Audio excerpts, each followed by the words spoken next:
এরপরে প্রশ্ন হলো, নামাজ পড়ি কিন্তু নামাজে মন বসে না, এখন আমার করণীয় কি? নামাজে মনোযোগ সৃষ্টি করার জন্য অনেকগুলো করণীয় আছে।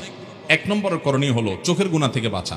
যারা চোখের গুনাহ করে, চোখ দিয়ে হারাম জিনিস দেখে, মোবাইলে, হোয়াটসঅ্যাপে, ইউটিউবে, বিভিন্ন জায়গায়, এরা ইবাদতের স্বাদ পায় না।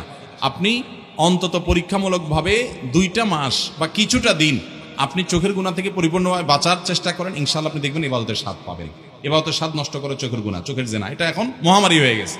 দ্বিতীয়ত, হারাম উপার্জন বর্জন করতে হবে ইবাদতের স্বাদ পেতে হলে। হারাম উপার্জনকারী ইবাদতের স্বাদ পাইতে পারে না।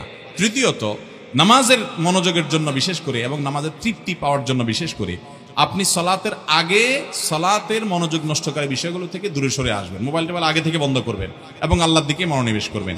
চতুর্থত, আপনি সালাতের মধ্যে যে দোয়াগুলো পড়েন, নামাজের মধ্যে যে জিকির, দোয়া, সূরা পড়েন, এগুলোর অর্থ জেনে নেন, তাহলে অর্থ জানলে আপনার মনোযোগ রাখতে সুবিধা হবে। 5 নম্বর খুবই কার্যকর একটা উপায় হলো আপনি নামাজে যত বেশি সময় দিবেন তত বেশি আপনার মনোযোগ ধরে রাখা সহজ হবে। যত বেশি সময় দিবেন, আপনি 4 রাকাত নামাজ পড়তে 5 মিনিট টাইম লাগান, আপনি আজকে থেকে 10 মিনিট টাইম দেন, আমি আল্লাহর উপর ভরসা করে আপনাকে নিশ্চয়তা দিতে পারি আপনার নামাজে মনোযোগ আসতে বাধ্য। আমি নিজে আমল করে দেখেছি যে মনোযোগে অসুবিধা হচ্ছে, টাইমটা বাড়াই দিলাম, লম্বা রুকু করলাম, সিজদা লম্বা করলাম। আমার এক ভাই পরিচিত আছে, নাম বললে আপনারা সবাই চিনে যাবেন, সারা দেশে সবাই চিনে, কিন্তু নাম বলবো না, আমি জেনারেল শিক্ষিত মানুষ, তাকে চিনবেন না এমন কোনো মানুষ এখানে নেই। ওনার নামাজ আমি দেখি যে আমি এত সুন্দর করে নামাজ পড়তে পারি না। আমি দেখি যে 4 রাকাত নামাজে আল্লাহর বান্দা 15 মিনিট 20 মিনিট জানেন, উনি একা না, আরো একজন আছেন তার সাথে, এই দুটো ভাইকে আমি চিনি। 15-20 মিনিট সময় লাগে। আমার অফিসে আসেন, দেখি যে তার নামাজ শেষ হয় না, ওই 2 রাকাত সুন্নতি পড়তেছে কিন্তু 10 মিনিট সময় লাগিয়ে দিচ্ছে। আমি জিজ্ঞেস করলাম একদিন, ভাই এত সময় কি করেন আপনি? নামাজ তো আমরাও পড়ি, এত সময় তো লাগাই না। উনি বলছেন, ভাই দুনিয়ার হাজার ধান্দা, এত ব্যবসা বাণিজ্য, তো আমি করি কি, দাঁড়িয়ে যখন সূরা কেরাত পড়ি তখন আমি নিজের সঙ্গে নিজে তেড়ামি করি, যতক্ষণ পর্যন্ত আমার পরিপূর্ণ মনোযোগ আল্লাহর দিকে না হবে ততক্ষণ পর্যন্ত আমি রুকুতে যাব না। আমি এই জন্য কেরাত পড়তেই থাকি সূরা একটার পর আরেকটার পর আরেকটা পড়তেই থাকি, যে আমার পরিপূর্ণ নিজের স্যাটিসফ্যাকশন না হয়েছে, হ্যাঁ আল্লাহর সাথে আমি কানেক্টেড হয়েছি, একেবারে ফুল কানেক্টেড হয়েছি, সব মনোযোগ বাদ দিয়ে আল্লাহর দিকে রুজু হতে পেরেছি, এটা না হলে আমি রুকুতে যাই না। আবার রুকুতে যাওয়ার পর তাসবিহ পড়তে থাকি, আমি উঠি না।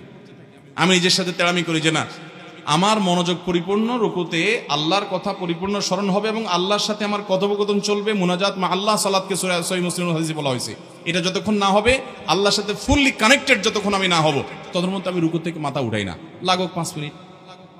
এরপরে সেজদা গেলে একই অবস্থা করি আমি।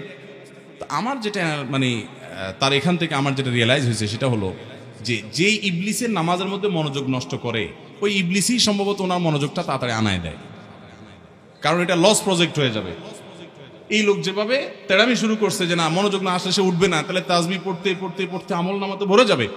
এই জন্য ইবলিসে হয়তো তাড়াতাড়ি বলে, ভাই অন্যদিকে মনোযোগ দিস না, তুই তাড়াতাড়ি আল্লাহ দিকে মনোযোগ দিয়ে উঠ তাড়াতাড়ি। এই জন্য ভাইরা, নামাজের মধ্যে দীর্ঘ সময় নিয়ে যদি আপনি নামাজ পড়েন, ইনশাআল্লাহ মনোযোগ আসতে বাধ্য। আপনি পড়বেন তুফাল মিলমার্কা নামাজ, আবার বলে মনোযোগ আসে না, কোত্থেকে আসবে মনোযোগ? আল্লাহ আমাদেরকে ধীরে ধীরে সালাত আদায় করার তৌফিক দান করুন।